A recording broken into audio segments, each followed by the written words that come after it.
Hello everyone, Sylvan Bell coming to you live from Sunset Beach. Thought we would do some sales training, figure out some things for you. We're talking about body language. Now, one of the things that I get asked the most frequently about body language is how can you tell if somebody's lying?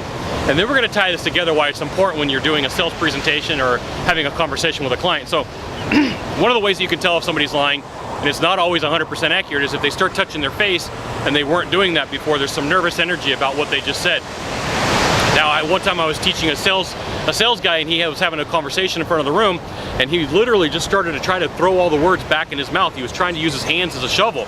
So the first thing is, when you're giving a presentation, when you're selling somebody, you're always going to do what you can to not touch your face, because you have what's called the Pinocchio effect, and when you lie, the end of your nose tingles, right here, and then you start having this challenge where if you're sitting there, you can start touching your face and you weren't doing it before. And there's always a concern. If you start doing something you weren't doing before, it's considered a challenge, because the person goes, time out, something's wrong. I didn't see this guy or this girl doing whatever they were doing before, and now all of a sudden they're doing it when they're telling me it's the best deal that I can get, or they have the best product or process or procedure, and now all of a sudden, touching the face.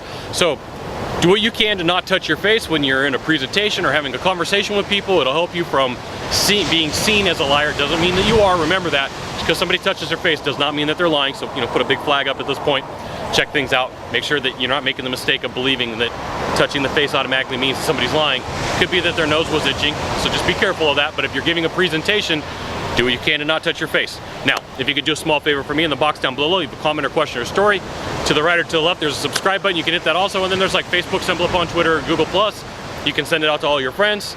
Sylvan Bell, only Scott Bell with a 7 in the middle. We'll see you soon. Thanks for watching. Aloha.